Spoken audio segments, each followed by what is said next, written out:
बनाते हो तो? नहीं, एक्चुअली साधुओं का लेता हूँ। नीश अपना क्या है कि जो लोग स्पिरिचुअल पाथ पे हैं उन लोगों का। तो तुम्हें क्या लगता है साधु कौन नहीं होता या कौन होता है? नहीं, जैसे क्या है ना कि मंदिरों के जो मठाधीश एंड ऑल जो है, वो हाँ, हमारा जो नीश टाइटल के है, साथ, हाँ, टाइटल जैसे के क्या है साथ कि Ayodhya is famous for Ram Janmabhoomi, right? अभी जैसे पूरे वर्ल्ड में जो इमेज जा रहा है, अभी जैसे ही अयोध्या हम एंटर करते हैं तो हम देखते हैं कि राम जन्मभूमि के अलावा और भी बहुत सारी जगह हैं स्पिरिचुअली भी घूमने के लिए, जाने के लिए, जहाँ पर जाकर दर्शन एंड ऑल किया जा सकता है। तो वहाँ के जो पीठाधीश्वर होंगे, मठाधीश्वर होंगे, महंत होंगे, उन लोगों का। और काफी आजकल मैं देख रहा हूँ कि संवाद में क्या डिबेटेबल होता है या फिर वो क्या होता है? नहीं, डिबेट एंड ऑल नहीं होता है। धर्म जो वर्ड है ना, राइट या लेफ्ट? मैं देखता हूँ, राइट। जैसे धर्म वर्ड आता है ना, वैसे ही अलग अलग लोगों के मन में अलग अलग विचार आता है। किसी के लिए कुछ धर्म है, किसी के लिए कुछ धर्म है। तो जो लोग अपने आप को धर्म गुरु कहते हैं, धर्म उनके लिए क्या है? तो जितने भी मत हैं हमारे धर्म में, उन सभी को हमें एक प्लेटफॉर्म पे लाना है, धर्म संवाद पे।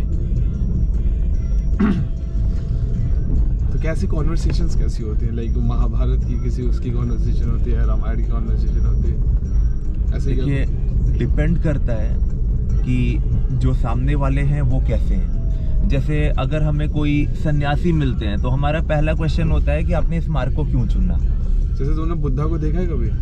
बुद्धा को नहीं देखा है मैंने, बहुत पहले वो चले गए। उनकी जर्नी पता होगी तुम्हें? मैं उनके बारे में जानकारी मैं कम रखता हूँ, बट जहाँ तक मुझे पता है कि नेपाल में there is a place called Lumbini, वहाँ पे उनका जन्म हुआ था। एंड उनको उनके माता पिता ने जितना हो सके उतना लग्जरी दिया था, और बियॉन्ड इमेजिनेशन उनके माता पिता का था कि इसे कभी दुख ना झेलना पड़े।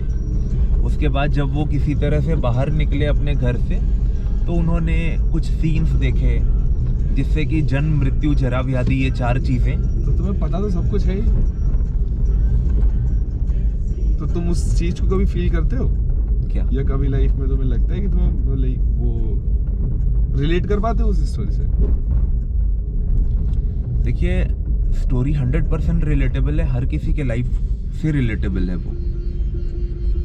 जैसे महाभारत के 1-2 कैरेक्टर है जिनके लिए आपको नेगेटिव ही, जैसे आपको गुरु द्रोण का कैरेक्टर हो, हाँ। तो बड़ा नेगेटिव, मतलब वो कैरेक्टर मुझे एक नेगेटिव वो दिखता है जी, है ना? जैसे कैरेक्टर की हम अगर बात करें किसी के, जी, पता नहीं भैया, हमें नेगेटिव नहीं दिखता है गुरु द्रोण का कैरेक्टर। हाँ, उस पे तुम बताओ मुझे थोड़ा सा, हाँ एनलाइटन करो। जी, नहीं, मैं अपना बस व्यू रख सकता हूँ। मैं कौन होता हूँ आपको एनलाइटन करने वाला? नहीं, you are Shreyas Kashyap, you are someone and you can enlighten other people.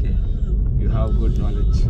नहीं, गुरु द्रोण, वो तो मेरा एक पर्सनल वो बताया मैंने, बाकी तुम हाँ बताओ मुझे गुरु द्रोण के बारे में। गुरु द्रोण अपने ज्ञान को रोकते नहीं थे, उन्होंने ज्ञान सबको दिया। जो भी उनके पास आए ना, उन सबको उन्होंने ज्ञान दिया। और एकलव्य वाली स्टोरी जो है वो क्या है ना कि हमें जो टीवी में महाभारत दिखाया जाता है तो अच्छा वो बताओ, बस वो मत बताओ, मतलब मैंने सपोज देखा ही नहीं है। Don't worry about it, वो बताओ। नहीं, ओपोनेंट के टीम से होता है एकलव्य। ओके, एकलव्य ओपोनेंट के टीम से होता है, और द्रोणाचार्य उसको कहते हैं गुरु दक्षिणा के लिए। यहाँ से लेफ्ट या राइट ये क्वेश्चन है, यहाँ से लेफ्ट है। गुरु द्रोण उसको दक्षिणा के लिए कहते हैं। उसके बाद गुरु द्रोण ही वो शख्स हैं जो उनको बिना अंगूठे के बाण चलाना सिखाते हैं। और ये बात पब्लिश नहीं की जाती है या दिखाई नहीं जाती है। जैसे कर्ण का कृष्ण से संवाद होता है कि क्या मेरे सामर्थ्य का प्रमाण नहीं होगा माधव? जी, ये आपने पढ़ा है या फिर आपने टीवी पे देखा है या रील वगैरह आई थी? नहीं, तो मैं आपको एक रिक्वेस्ट करूंगा छोटा सा, कि महाभारत बुक आती है, ओरिजिनल महाभारत है वो, ठीक है? उस बुक को आप पढ़ें, आप पाएंगे कि जो आपने देखा है और जो एक्चुअल में महाभारत है, there is a lot of difference between these two. और देखिए क्या है ना कि बॉलीवुड का डायरेक्टली इनडायरेक्टली बहुत पहले से है कि हमारे धर्म को थोड़ा सा डिग्रेड करना, सटल ब्रेन वॉशिंग करके हमें हमारे धर्म के कहीं ना कहीं अगेंस्ट करना, ऐसा हमें लगता है। हो सकता है मैं गलत हो सकता हूँ, हाँ, नहीं सही, काफी सही। क्योंकि किस तरीके से मतलब हमारे धर्म को डिग्रेड करने का काम किया गया है। मैं मूवीज का नाम नहीं लूंगा, बहुत लंबा अपने पास क्या पूरा लिस्ट है कि किस मूवी में आप देखे होंगे। अच्छा, युग कौन कौन से होते हैं? सतयुग, त्रेता युग, द्वापर युग एंड कलयुग। अभी कलयुग चल रहा है, कलयुग का पहला चरण है ये। ओके, सतयुग में क्या था? सतयुग में साधु संत होते थे और वो लोग तपस्या करते थे बहुत ज़्यादा, एंड लोगों की लाइफ स्पैन जो लोगों का होता था वो बहुत ज़्यादा होता था। और द्वापर? त्रेता में और कम हो गया, द्वापर में और कम हो गया, अभी कलयुग में क्या सबसे कम है। सेंचुरी भी बहुत मुश्किल से होती है लोगों की। तो मुझे नहीं लगता ये सारे युग एक दिन में जिए जा सकते हैं। ऐसा तो नहीं लगता है भैया। किधर को चलना है? पहले हम राइट या लेफ्ट डिसाइड करते हैं। एक पूछ लेते हैं किसी से। हाँ, इसको पॉज कर अरे वाह।